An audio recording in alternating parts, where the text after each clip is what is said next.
장이 끝나도 투자는 끝나지 않는다. 안녕하세요. 어예진의 방과후 목돈연구소 어예진입니다. 9월 10일 수요일 오늘 코스피가 사상 최고치를 새로 썼습니다.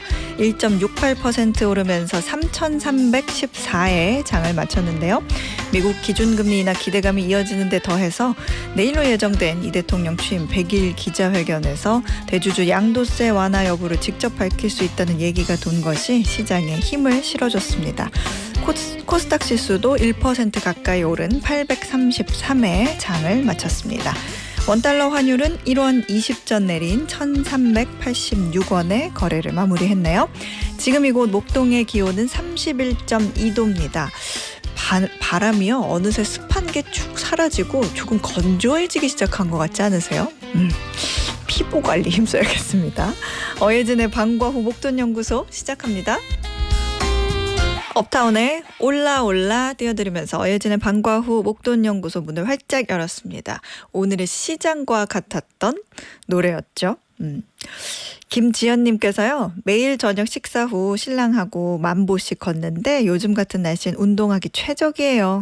맞아요. 요즘에 저녁 때 특히 운동하기가 너무 좋아서 저도 동네 운동장에 뛰러 나가는데 와 저희 동네 운동장은요. 태능 선수촌 같아요. 길이 막혀 오히려 뛰는데 막혀서 빨리 못 뛰어. 빨리 뛸 수 있는 것도 아니지만 네. 김성채님께서는 회사 쉬어서 집에 있는데 신랑도 쉬고 있어서 같이 있으니 자꾸만 먹을 거 달라고 해서 귀찮았네요. 저녁은 뭐 해 먹을까요? 김성채님 회사 쉬는 날인데 오늘도 뭐 해주시게요? 아니 사랑이 넘치시네. 쉬는 날이니까 평소랑은 좀 다르게 외식하거나 아니면 배달 조금 편하게 오늘은 자 월요일부터 금요일까지 오후 4시에 문 여는 SBS 라디오 어예진의 방과후 목돈연구소 무료로 SBS 라디오 들을 수 있는 어플 고릴라 그리고 유튜브 채널 시교라로 함께 하실 수 있습니다. 여러분 소식 기다리고 있어요. 단문 50원 장문 100원의 유료 문자 샵 1035 무료 어플은 고릴라로 보내주시면 됩니다. 소개도 해드리고 추첨해서 커피 쿠폰 보내드릴게요. 오늘은 따끈따끈한 신간들 만나볼 수 있는 방과후 북카페 그리고 이어서 생생한 지구촌 소식들 기다리고 있는 글로벌 톡톡까지 가볼게요. 저 어예진이 직접 고른 꼭 알아야 할 뉴스 어뉴스 오늘도 배달 왔습니다.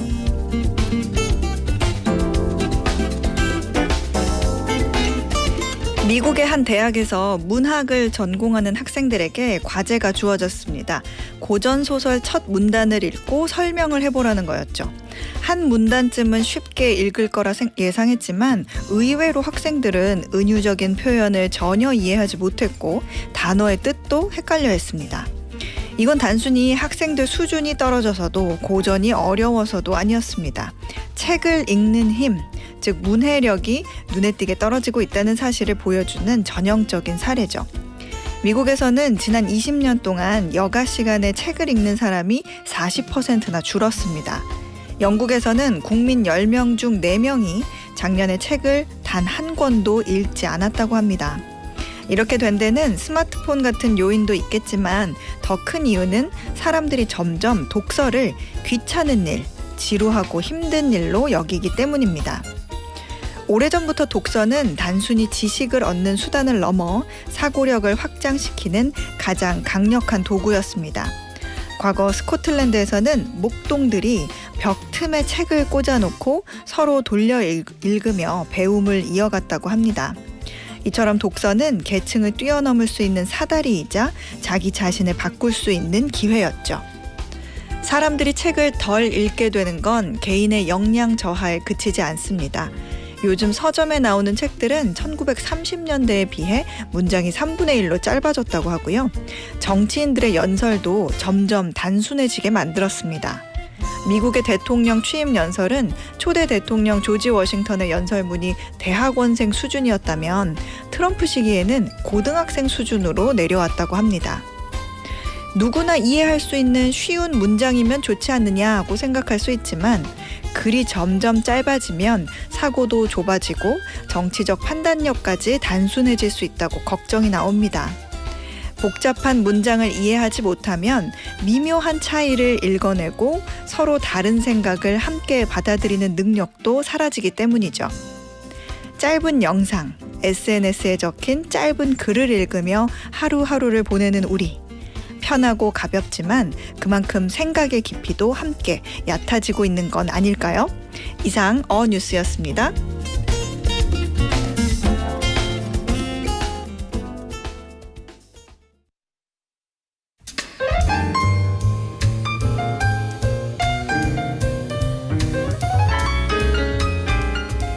경제부터 인문, 사회, 문학, 자기계발서까지 다양한 책이 있는 방과 후 북카페. 오늘도 예스24 손민규 도서 MD가 책 소개해드립니다. 어서 오세요. 예, 안녕하세요. 예스24 도서 MD 손민규입니다. 어떻게 손 MD님 네. 어뉴스 마음에 드셨어요? 아주 마음에 듭니다. 예. 특별히 수요일에 독서 분위기 참여를 위해서 좋은 말씀 해주셨습니다. 방과 후 북카페를 위해서 특별히 썼습니다. 그리고 저는 그 말씀 들으면은 네.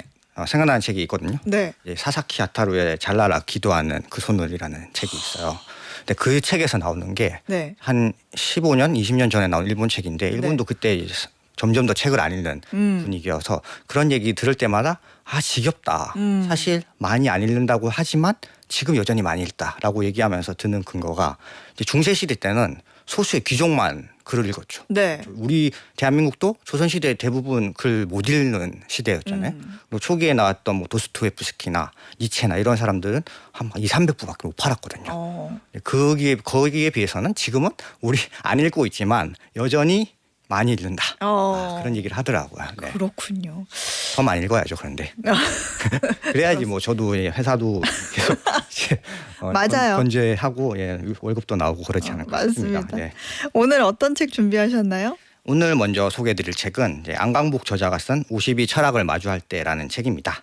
안강복 저자가 대한민국 1세대 철학 교사입니다. 뭐 철학 교수야 있지만 네. 고등학교에서 철학 교사로 이제 일하는 사람은 안강복 저자가 처음이고요. 이번 책이 28번째 책입니다. 와. 굉장히 많은 책을 썼고요. 정말 부지런하시다. 그렇죠. 예. 그래서 본인이 임상 철학자라고 소개합니다.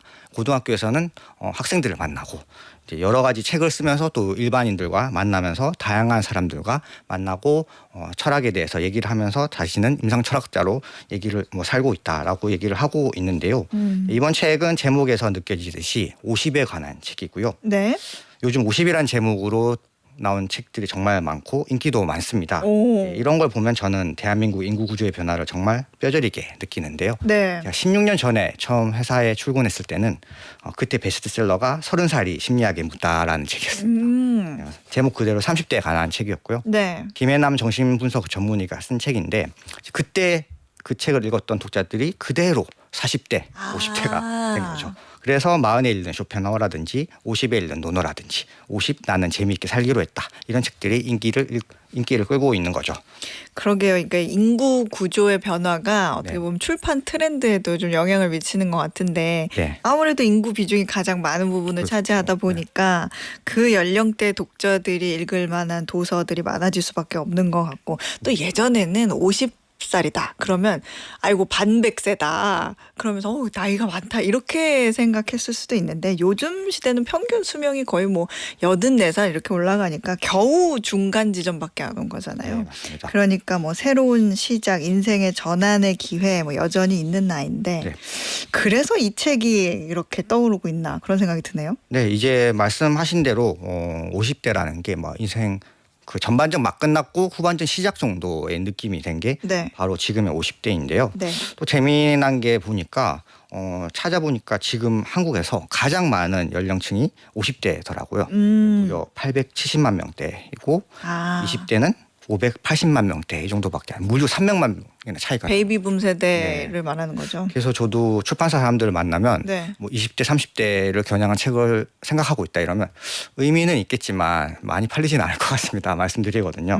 그래서 50대를 바라보는 책들이 상당히 많이 나오고 있고요. 이런 맥락에서 나온 게 이제 안강복 철학교사의 50이 철학을 마주할 때라는 책이 아닐까 싶습니다. 또 하나 주의할 점은 네. 안강복 저자 본인도 50대더라고요. 1970년생이라서 이 책에는 다양한 철학자와 그 철학자의 사유를 소개하면서도 자신의 이야기도 거리낌 없이 얘기를 하고 있습니다. 그래서 뭔가 철학이라는 주제도 좀 고민하고 깊어지는 그런 내용이 담겨 있지 않을까 하는데 부제를 보니까 다가올 모든 계절을 끌어안는 22가지 지혜 이렇게 네. 써 있네요. 띠지를 보면 또 뭐 쇼펜하워, 애덤 스미스, 공자 이런 철학자를 다룬다고 하는데 네. 구체적으로 어떤 내용이 담겨 있어요? 네, 사계절별로 22명의 철학자를 소개하고 있는데요. 네. 보통 책 보면 가장 첫 장이 하고 싶은 말이거든요. 예, 가장 첫 장에 등장하는 사상가가 칼 구스타프 융이라는 심리학자입니다. 원래는 프로이트의 후계자였는데 나중에 이제 차이로 인해서 본인만의 이제 심리학을 만든 사람인데요. 네. 요즘 우리가 MBTI 굉장히 많이 보잖아요. 네. 외향성, 내향성 이 개념들이 융의 이제 주요 아이디어였습니다. 그 외에도 융이 참 다양한 개념을 제안했는데요. 이 책에서는 융의 개성화라는 것, 또 그림자라는 개념을 소개하고 있습니다. 이제 개성화라는 게 인간이란 존재가 모두 개성을 갖고 죽는다는 존재라는 뜻이고요. 네. 그러니까 우리가 뭐 고등학교 교육 끝나고 직업 가졌다고 해서 끝나는 게 아니라 죽을 때까지 계속 성장해야 한다라고 얘기를 하는 게 바로 개성화이고, 여기서 성장이 뭐냐면 이제 돈을 많이 벌거나 사회적인 위치가 높아지거나 이런 것은 오히려 상관이 없다고 보고요. 네. 돈과 명예를 쫓다 볼수록 쫓다 보면 더 자신의 모습에서 멀어진다고 얘기를 했습니다. 이제 그러면서 또 중요한 개념이 하나가 나오는데 중년의 위기라는 중년의 위기. 많이 들어보셨을 텐데요. 네. 이것도 융이 최초에 얘기를 한 개념이라고 하더라고요. 이제 돈과 명예, 결혼 뭐 이런 것들만 계속 과제에만 치이다 보면은 중년에 한번 허탈해지는 순간이 온다라는 거죠. 그러면서 이제 자신의 그림자를 이제 마주해야 한다고 얘기를 하는 건데요. 제가 이해한 그림자 개념이 맞는지는 모르겠지만 네. 이런 겁니다. 이제 캐대헌이라고 해서 K-팝, 데몬스터 이런 거 보면서 어른들도 이제 막 고등학교 때 내가 춤 열심히 췄는데 이런 거 생각하잖아요. 네. 슬램덩크 보면서 막 그런 이제 기억들이 떠오르는데 이런 것들이 약간 그림자랑 마주하는 거죠. 내가 뭐 사회적인 체면 때문에 하지 못했던 그런 정중하게 있어야 되는데 어릴 때 나도 좀 자유롭게 놀지 않았나? 그런 욕망과 마주하는 게 이제 그림자를 인정하라는 개념입니다. 중년의 위기에 내 그림자와 마주해야 한다. 네. 근데 그 시기에 가면 어떤 그림자를 마주하게 될까? 뭔가 새로운 그림자일까? 아니면 내가 모르던 그림자일까? 이런 생각도 되긴 네. 하는데 아무래도 가장 큰 그림자는 다 이룬 게 많다고 하더라도 결국에는 생계 앞으로 어떻게 살아갈 것인가 그런 게 아닐까 싶은데 책에서는 어떤 조언을 좀 담고 있어요? 이 책에서는 안강북 저자도 본인 신세 한탄을 굉장히 많이 합니다. 나도 하고 싶은 일이 많은데 책에다가? 생계부양해야 되니까 계속 학교 출근해서 아이들 가르쳐야 되고 그런 한탄을 많이 하고 이건 어쩔 수 없는 부분이다. 좀 인정을 하자고 얘기를 하고 있고요. 대신 외부적인 환경을 바꿀 수는 없으니까 내 마음가짐을 좀 단단히 할 수 있는 철학자를 소개하고 있습니다. 예를 들어서 임마누엘 칸트를 소개하고 있는데요. 네. 칸트가 근대 철학을 완성한 사람이고 굉장히 성실한 사람이었죠. 정해진 시간에 산책을 가는 그런 정해진 루틴대로 사는 사람인데 또 하나 재밌는 점은 14년 동안이나 시간 강사 생활을 하고 네. 겨우 교수 자리를 얻었습니다. 그런데 또 얻은 교수 자리에서도 원하던 과목이 아니었어요. 그래도 학교에서 시킨 건 시키고 학교 외의 시간에선 내가 하고 싶은 걸 하겠다. 그게 바로 칸트가 생각한 자유의 개념입니다. 지금 우리 현대인들도 보면 이제 종신고용 이런 건 없어졌잖아요. 네. 그래서 회사에서는 정해진 시간 동안 열심히 회사 일을 하고 나머지 시간은 뭐 부업을 하든지 자기가 좋아하는 걸 하다. 이런 개념이 이제 바로 칸트의 자유 개념이 아닐까 싶고요. 그 외에도 뭐 쇼펜하우어라든지 뭐 몽테뉴 또 파스칼 브리크네르 이런 사람들의 개념을 다 소개를 해주고 있습니다. 또 하나는 경외심이라는 책도 소개하고 있는데요. 네. 이거는 뭐 중장년 말고 청년들도 이제 꼭 배워야 하는 개념 같은데요. 네. 우리가 세상에 대해서 감동할 수 있는 능력이 필요합니다. 그게 없으면 경외심이 없으면 무기력해지거나 우울해지거나 분노에 휩싸이게 되는 거죠. 그러네요. 네, 청취자 여러분도 지금 이 방송을 듣는 이 순간이 경외심을 느낄 수 있는 순간이었으면 좋겠습니다. 네. 이게 또 중년 즈음해서 느낄 수 있는 여러 감정과 태도를 좀 철학적인 사고로 극복을 하고 성장하는 방법을 설명해주는 책이 52 철학을 마주할 때가 아닌가 싶은데 사실 꼭 중년이 아니라도 말씀하신 것처럼 철학 입문서로도 좀 부담 없이 읽을 수 있지 않을까 그런 생각도 들거든요. 그래서 지금 문자 보면은 이 올 가을에는 책을 좀 열심히 읽어봐야겠다라고 이제 결의하시는 분들이 계시는데 지금 책 내용 들으시면서 나도 저 책 좀 읽어보고 싶다. 나도 읽어봐야겠다라고 마음먹은 분들 계시면 그래서 또 간만에 준비했죠. 선물로 책을 준비했거든요. 안광복 교사의 50이 철학을 마주할 때 이 책 받고 싶으신 분들 계시면요.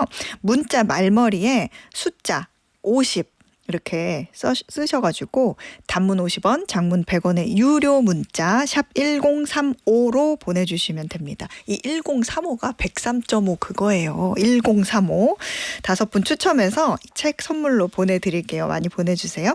자, 그럼 다음 책 만나볼까요? 다음 책은 경영부문 22위에 올라있는 창업하기 전 창업하고 보는 책입니다. 우리가 계속 중년에 관해서 얘기를 나눴는데요. 어느 정도 관련은 있는 얘기가 아닐까 싶습니다. 왜냐하면 우리나라에서 실제로 한 50대 정도 되면 또 빠르게는 40대 되면 회사에서 나와야 되고 나오게 되면 흔히 생각하는 후보 중에 하나가 자영업이죠. 네. 재취업이 또 쉽지 않으니까요. 그러면서 이제 대표적인 이야기 중에 하나가 창업 박람회에 갑니다. 박람회 가서 이제 달콤한 얘기를 듣죠. 몇 억이 필요하고 몇 억이 없으면 본사에서 빌려준다. 그리고 이렇게 했을 때 월 매출 5천만 원이 보장되고 여중에 순수익 20% 정도는 나온다. 그러니까 월 1,000만 원 정도는 벌 수 있는 사장님으로 만들어 드리겠다. 이런 얘기를 하면서 나도 사장이 되어야겠어 하면서 창업을 합니다. 사실 대한민국이 조금 점점 줄어들고 있다 이런 얘기는 하지만 우리나라는요 자영업자 비율이 진짜 많은 나라잖아요. 그렇죠. 경쟁이 굉장히 치열한 나라이고요. 네. 조사해 보니까 23년에 그 전체 근로자 중에서 자영업자의 비율이 20% 밑으로 내려왔다고는 하더라고요. 네. 그게 왜 그러냐면 잘 돼서가 아니겠죠. 이제 계속 장사를 하는 것보다는 다른 회사에 가서 다른 식당에 가서 일하는 게 더 그러니까 이제 취업을 하는 거고 또 하나 대표적으로 그 인용되는 지표 중에 하나가 3년 내 폐업 비율 70% 정도라고 하더라고요. 맞아요. 그래서 근데 30%도 얘기를 들어보면 개인이 없을 수도 있다고 하더라고요. 그러니까 이 자영업 비율 중에서 회사의 법인으로서 운영하고 있는 데가 있는데 그런 데는 사실 개인으로 볼 수 없으면 오히려 개인의 폐업 비율을 더 높게 잡아야 된다. 이런 얘기를 하고 있는데요. 창업하기 전 창업하고 보는 책도 그 프랜차이즈 본사를 운영했던 한범구 저자가 쓴 책이고요. 12년간 7개의 브랜드를 운영했고 이제 400개 이상 가맹점을 런칭했다고 합니다. 그런데 오히려 역설적으로 창업할 때 프랜차이즈는 웬만하면 하지 말라고 얘기를 합니다. 왜요? 아마도 그 환경이 좀 많이 바뀐 것 같습니다. 이 책에서도 얘기하는 것 중에 하나는 자영업의 환경이 워낙 안 좋다 보니까 굉장히 잘 되는 프랜차이즈 본사가 소수 있지만 그 이하 중소형 프랜차이즈 같은 경우에는 힘들다고 합니다. 본사도 힘들기 때문에 이제 가맹점주에게 더 안 좋은 조건으로 계속 계약하게 만드는 거죠. 네. 그래서 우리가 뉴스에서 자주 보는 갈등의 형태가 그런 거죠. 원래는 월 몇천, 월 수익 얼마를 보장했는데 막상 열어보니까 그 정도가 안 나오는 거죠. 이제 그런 것들이 하나가 또 있고 또 하나는 그 우리나라 프랜차이즈랑 이 책에서 제가 읽으면서 안 사실인데요. 미국의 프랜차이즈 형식이 좀 다르다고 하더라고요. 그렇죠. 미국 프랜차이즈는 그냥 개런티 로열티 개념이고 매출의 10%를 준다 이런 개념이라면 한국은 그게 아니라 약간 물류 대행 느낌 그런 게 강해서 처음에는 공짜로 다 해주는 것 같지만 교육비라든지 메뉴 개발이라든지 물류 이런 걸 다 공짜로 해주는 것 같지만 실제로는 이제 본사가 강제하는 인테리어를 해야 되고 물품을 받아 써야 되는 그런 형태로 이제 운영이 되고 있습니다. 근데 이 가격이 싸다, 비싸다는 약간 부차적인 문제고요. 이제 사장 입장에서 이게 문제가 되는 거는 가격을 줄일 수 없다는 겁니다. 닭을 한다든지 이러면 닭을 사야 되는데 그 닭을 다른 공급처에서 받을 수가 없으니까 그건 계속 고정비가 되는 거죠. 그리고 또 인테리어도 계속 주기마다 계속 갱신해줘야 되고요. 그렇다 보니 이제 프랜차이즈가 많은 부분을 책임져 주지만 기본적으로 들어가는 고정비가 굉장히 높다고 하더라고요. 그래서 이 책에서도 여러 가지 얘기를 하는데요. 이제 프랜차이즈 같은 경우는 우리에게 익숙하니까 손님이 없진 않대요. 그런데 7천만 원 벌어야 되는 프랜차이즈가 5천만 원을 벌어야 이제 망하고 마는 그런 일이 많다고 하고요. 네. 또 하나는 그 위약금 문제도 있습니다. 내가 장사가 안 된다고 해서 폐업을 할 수 없는 그런 계약이 굉장히 많다고 하고요. 위약금을 내야 되고 또 하나가 이제 경업 금지라고 영업 금지. 네네. 그런 것들이 있다고 합니다. 그렇군요. 이 위약금 때문에 폐업을 못하는 프랜차이즈 이거 혹시 방법 나와 있어요? 그냥 방법이 없다고 하고요. 이제 처음에 프랜차이즈를 선택하기보다는 이게 앞서도 말씀드렸듯이 프랜차이즈가 많은 부분을 책임져 주지만 고정비가 많이 들어가는 형태잖아요. 네. 그래서 자기가 감당할 수 있을 정도의 더 작은 비용으로 직원 1명 정도, 둘 정도로 이제 식당을 한다면 식당을 해보고 그때 자기가 이제 한번 자신의 실력을 가늠을 해보는 걸 추천드리더라고요. 지금 이 책에서도 얘기하는 게 이제 웬만한 프랜차이즈는 한 2억 정도가 든다고 하더라고요. 또 2억이 안 되면 이제 빌려주는 거죠. 또 이제 빚을 내야 되고 또 빚을 못 갚고 하면 순식간에 2억을 날려버리는 거니까 이제 프랜차이즈 창업은 좀 굉장히 좀 예민하게 따져보고 해야 된다고 얘기를 하고 있습니다. 그렇군요. 자, 오늘 창업하기 전 창업하고 보는 책 알아봤고요. 그리고 처음에 소개한 책은 50이 철학을 마주할 때였습니다. 오늘도 손민규 도서 MD가 소개해 주셨습니다. 고맙습니다. 네, 감사합니다. 저희는 허각의 하늘을 달리다 들으면서 1교시 마무리하겠습니다. 매주 월요일부터 금요일 오후 4시부터 5시까지 경제에 관한 상식, 지식, 투자 노하우 충전하는 시간입니다. SBS 라디오 어예진의 방과후 목돈연구소와 함께하고 계십니다. 문자 좀 소개해드릴게요. 김명애님께서 어방목 들으면서 경제 지식이 확 업 됐습니다. 눈과 귀가 트이는 느낌입니다. 소장님 오래오래 방송하셔요. 네, 그럴게요. 들어주셔서 감사합니다. 이런 문자 보면 제가 너무 힘이 난다고 했잖아요. 김명희님 감사합니다.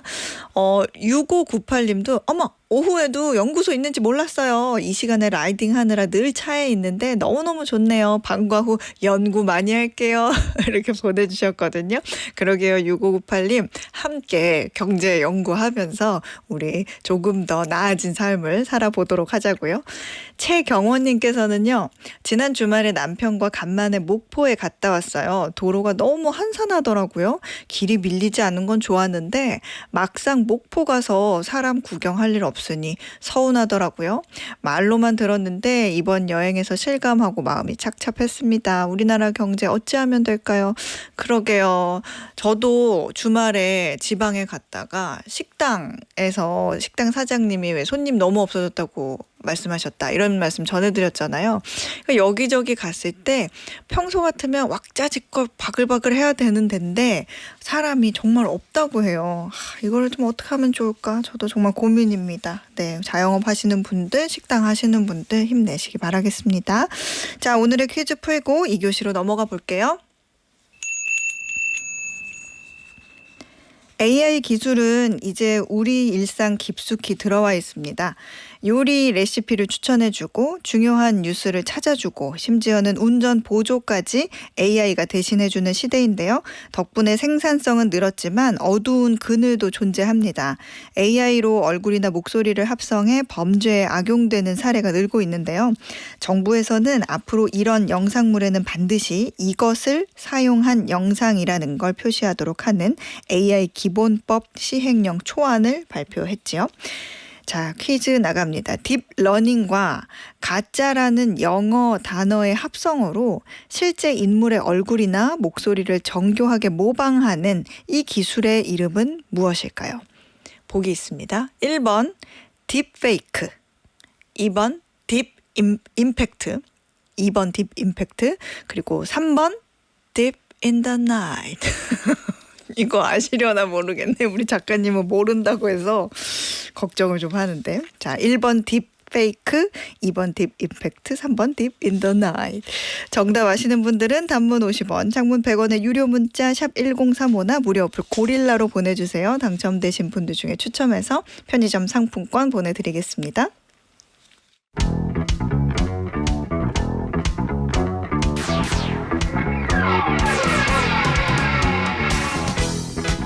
지구촌 방방곡곡을 춤이네 자세히 들여다보는 글로벌 톡톡. 오늘도 한국경제TV 신인규 기자가 안내해드려요. 어서 오세요. 안녕하세요. 제가 보기 3번 얘기할 때 표정이 약간 일그러지던데. 반가워서.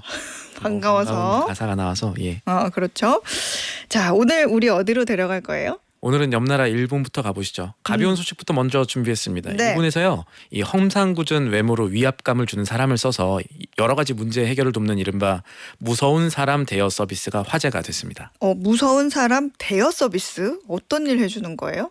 이게 예시가 있었는데 시끄러운 이웃이 있으면 의뢰인과 함께 무서운 사람들이 찾아가서 항의를 좀 해주거나 직장 내 괴롭힘 상황에서 친구라고 하면서 직장에 와준 경우가 있었다고 해요. 위압감을 주는 것만으로도 뭐랄까 이 상대방의 어떤 얕보는 마음, 뭐 또 분노 조절 장애 같은 것들이 자동으로 치유되는 효과들이 있었던 거죠. 그렇군요. 드라마에서 나오는 것처럼 뭐 불륜 남녀의 대면 자리에 동행해가지고 상대가 바람을 인정하도록 한 사례도 일본에 있었다고 합니다. 그래서 왜 우리 영화 보면은 그 떼인 돈 받아들입니다. 그렇죠. 뭐 이런 거에서 일하는 분들이 무섭게 남의 돈을 갖다 썼으면 싸게 갚아야지 이런 준비해왔구나. 예. 겁주고 그러잖아요. 예, 그렇죠. 근데 이게 뭐 실제로도 그런 경우가 있다고 뭐 듣긴 들었는데 이게 특히 일본 같은 경우에는 또 체면이나 분위기를 굉장히 중요시하는 그런 게 또 있고 직접 항의하거나 뭔가 문제 제기를 하는 거에 있어서 굉장히 소극적인 좀 꺼려하는 그런 또 문화가 있잖아요. 예. 그래서 하다가 사표 대신 내주는 대행 서비스도 그것도 있다고 있었죠. 맞아요. 그랬거든요. 근데 이 무서운 분들 일본에서 하는 이 무서운 분들 뭐 그래서 얼마면 와준답니까? 요금이요 30분당 2만 엔이라고 하니까 우리 돈으로 한 18만 원 정도 하고요. 할 일이 좀 많아서 이분들 좀 오래 써야 된다. 그럼 뭐 3시간에 5만 엔, 우리 돈 46만 원 정도에다가 만약에 수도권 외의 지역까지 출장을 해야 되면 출장도 해주는데 교통비까지 붙는답니다. 그럼 나름 체계적인 거죠. 사실 저도 층간 소음이 좀 있는 집에 사는데 아이고. 아까 사례 중에 뭐 시끄러운 이웃 있으면 뭐 서비스가 된다 그러잖아요. 18만 원 내고 만약에 층간 소음이 없어진다면 고민 좀 해볼 것 같긴 해요. 근데 또 이런 게 생각해 보면 좀 차분하게 생각을 해보면 합법과 불법의 경계를 왔다 갔다 하거나 아니면 아예 불법이 아니냐 이런 말이 또 나올 수도 있는 서비스잖아요. 그렇죠. 업체 측은 이게 외모만 좀 위압적인 우리나라로 치면 배우 마동석 씨 생각하면 될 것 같은데 그런 외모만 특출난 분만 뽑은 거지 이분들이 뭐 법으로 문제될 건 없다. 야쿠자 출신은 고용하지 않는다고 했거든요. 근데 재미난 게 이 이슈가 일본을 넘어서 홍콩 사우스 차이나 모닝포스트에 실렸어요. 네. 그러니까 그 정도로 화제가 되니까 갑자기 이 무서운 사람 서비스 업체가 일본 인터넷에서 사라졌습니다. 그래요? 어떤 가능성을 생각해 볼 수가 있냐면 사실은 이 사람들이 실제 야쿠자에 몸담았었던 분들 아닌가 하는 건데 이게 왜 문제였냐면 2010년대 이후 일본이요. 야쿠자가 굉장히 강력한 탄압을 받습니다. 네. 왜 옛날 영화 보면 야쿠자가 막 무법천지처럼 행동하고 있었는데 이게 2010년 넘어가면 좀 바뀌었대요. 2011년에 폭력단 배제 조례라는 거를 일본의 각 지자체들이 시행을 합니다. 그렇게 돼서 야쿠자 조직원들은 자기 명의로 휴대폰 개설도 안 되고 은행 거래 안 되고요. 자동차도 못 삽니다. 어머. 보험 가입도 안 돼요. 심지어 문신 있는 분들이 많으니까 골프장 대중목욕탕 출입도 금지가 돼요. 그러니까 생계 수단이 사실상 없어진 야쿠자 같은 사람들이 이런 서비스업에서 암암리에 일하고 있다가 어떤 영화 표현대로 왜 이렇게 장사가 잘 되는데 식으로 이제 주목을 받기 시작하니까 조사를 받을까 부담을 느껴서 좀 수면 아래로 사라졌다 이런 해석도 나옵니다. 그렇군요. 좀 특이한 좀 재밌는 서비스가 또 있었네요. 일본 이야기 조금 더 해보죠. 일본에서 지금 정치적 입지가 약해진 친한파 이시바 시게루 일본 총리가 물러나기로 했잖아요. 예. 일본 내에서 이시바 총리 행보에 조금 우려를 표하는 사람들이 많다고 하네요. 예, 무슨 얘기냐면요. 이시바 시게루 총리가 이달 말에 유엔 총회에서 연설을 할 것 같습니다. 총리직은 물러나기로 했는데 네. 유엔 총회 연설까지는 하고 가겠다 하는 의지가 개인적으로 강하다고 해요. 유엔 총회가 아마 오는 23일에 열릴 거고요. 네. 이시바의 후임 총재 선거가 10월 초로 예정이 되었으니까 시간 자체는 되는 거죠. 이때 연설에서 제2차 세계대전 전후 80년 메시지를 이시바 총리가 발표할 것으로 관측이 되는데 네. 이시바 총리가 뭐 뇌물 스캔들 등에 휘말린 인물이긴 합니다만 전쟁 반성이라는 측면에서는 일본 내 분명한 족적을 남긴 인물이기도 해요. 네, 맞아요. 실제 지난 8월 15일이었죠. 일본 총리로서는 13년 만에 전쟁 반성을 언급하기도 했고 이번 유엔 총회에서 이시바 총리 연설이 현실화가 되면은 자민당에서 선출된 어떤 총리보다 넓은 수준, 깊은 수준의 사과를 하지 않겠느냐라는 전망이 있습니다. 총리 주변에서 이시바 총리가 유언을 작성하는 기분으로 연설을 준비하고 있다는 표현까지 나오고 있습니다. 일본 안에서는 그러면 이런 관측에 대해서 어떤 반응이 나오고 있어요? 아쉽게도 네. 왜 총리가 어쨌든 물러나기 전까지는 총리니까 한 나라의 총리가 과거 전쟁 문제에 대해 고개를 깊게 숙이려 하느냐 하는 목소리가 적지 않은 것 같습니다. 지금 이시바 총리가 속한 당이 자민당이고 이게 보수 우익 정당이거든요. 네. 이 자민당 의원의 입에서 이시바는 역사에 대한 충분한 이해가 없다고 생각한다. 그리고 일본인들 사이에 전쟁 죄책감이라는 사고방식을 조작하려는 중국의 노력에 굴복했다고 생각한다. 다행히 한국 얘기는 안 했습니다. 이런 발언이 나오기도 했고요. 사실 지난 8월 15일에 일본 항복 80주년 맞아서 총리가 조금 더 센 수준의 담화를 발표하려고 했을 때도 자민당이 이걸 말렸었대요. 그래서 제대로 못했고 또 앞서서 올 봄쯤에는 일본의 패전 80주년 맞아서 일본의 선전포고로 이루어진 전쟁의 모든 정황을 제대로 조사해보자. 그런 것을 하기 위해서 역사학자 전문가 위원회 구성해보자 이런 안도 이시바 총리가 추진을 했었는데 네. 이것도 자민당 고위 인사들이 반대해서 이게 실행되지는 못했었습니다. 일본이 지금 전쟁 이후에 태어난 세대가 얼마나 될까 하고 따져보니까 인구 전체 한 80%가 넘는다 맞아요. 그래요. 그러면 이제 과거는 이제 조금 반성을 좀 하고 사과도 할 건 하고 해서 좀 앞으로 나아가보자. 사과를 제대로 해야 미래로 갈 수가 있으니까. 나아가보자. 이렇게 하는 일본 총리의 움직임이 있었는데 이게 또 순탄치 않아 보이네요. 예. 그런 상황에서 지금 이시바 총재 후임으로 유력한 총리 후보들이 있는데 네. 어떤 요것도 사람들이에요? 약간 좀 불안해요. 그러니까 좀 달라요? 많이? 언론에 오르내리는 인물들이 있습니다. 아직 뭐 총리 뽑힌 건 아니니까요. 네. 이제 그 가운데 한 명은 우리나라 인터넷 커뮤니티에서 이제 펀쿨색좌라는 별명으로 잘 알려진 약간 유머 소재도 됐던 고이즈미 신지로 농림수산상이고 젊은 분인가 봐요. 그렇죠. 이분이 이제 40대 기수로 평가받고 고이즈미 전 총리 아들이죠. 이 사람이 셋째 아들인가 그렇고요. 그리고 지난해 자민당 총재 선거에서 이시바 총리랑 결선 투표까지 간 인물이 한 명 있는데 네. 이분이 여성 총리 후보입니다. 다카이치 사나의 전 경제안보상도 유력 후보 가운데 한 명인데 이 사람이 될 경우에 네. 한일 외교 관계가 좀 냉각될 수 있지 않을까 하는 우려도 있습니다. 왜냐하면 왜요? 이 사람이 야스쿠니 신사를 계속 참배하는 사람이에요. 그리고 야스쿠니 참배를 그만둬서 뭔가 어중간하게 되면 상대가 기어오른다 이런 식의 발언을 했던 사람이거든요. 그러니까 극우적 성향을 숨기지 않고 이것이 이 사람의 정치적 기반이 되는 정치인이기 때문에 더욱 그렇습니다. 말을 가려하지 않는 정치인이군요. 일본 총리가 사실 누가 그러면 당선되느냐에 따라서 과거에 이제 그 아베 신조 노선으로 다시 돌아가가지고 이 한일 갈등이 다시 이제 점화되는 그런 분위기로 돌아가느냐 아니면은 방금 말씀하셨던 그런 젊은 사람이 돼서 어떤 젊은 리더십이 새로 등장하면서 일본 정치가 어떻게 보면 세대 교체가 되느냐 이런 거를 좀 우리가 볼 수 있겠네요. 지난주였죠? 이 얘기도 좀 해봐야 될 것 같은데 우리 공휴일 축소에 프랑스 국민들이 화가 났다. 예. 그런 소식 전해주시면서 총리도 그러다가 물러날 수 있다 그랬는데 최근에 기사 보니까 진짜 물러났더라고요. 그렇죠. 그때 말씀드린 대로 됐죠. 이 급증하는 나랏빚 이거 줄이려고 긴축 예산안을 내놨던 프랑스와 바이루 프랑스 총리가 의회에서 불신임돼서 실각을 했습니다. 프랑스에서 이제 빚을 좀 줄여보려고 정부가 이것저것 해보다가 내각이 무너진 건데 이게 처음이 아니에요. 가까운 예로 지난해 12월에도 내각이 긴축 예산안을 강행 처리하려고 했다가 불신임돼서 무너진 지 9개월 만에 똑같은 사태가 벌어진 거고요. 네. 이런 과정 속에서 프랑스의 이 재정 위기, 나랏빚 위기는 조금 더 심각해질 수 있다는 관측도 나옵니다. 그래서 지금 프랑스가 새로운 후임 총리가 오늘인가요? 임명이 됐죠? 예. 이 40도 안 된 젊은 피라고 하던데? 맞습니다. 이 에마뉘엘 마크롱 프랑스 대통령이 바로 후임을 임명을 했어요. 네. 세바스티앙 르코르니 국방부 장관을 새 총리로 임명을 했습니다. 이 프랑스와 바이르 총리가 사퇴한 지 하루 만에 바로 한 거고 이분이 1986년생입니다. 저보다도 나이가 어리죠. 호랑이 띠시고요. 예. 네.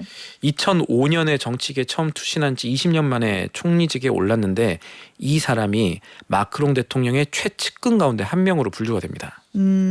지금 그러니까 프랑스는 재정을 함부로 줄이지 말아라 하면서 의회가 지금 정부 내각을 불신임한 그런 상황인데 후임 총리로 지명된 인물이 이 사태에 좀 책임이 있는 대통령의 측근이다 이렇게 얘기를 하면 야당의 반발이 또 심할 것 같은데. 어때요? 실제로 그렇습니다. 이게 좌우 없이 반발이 야당에서 나와요.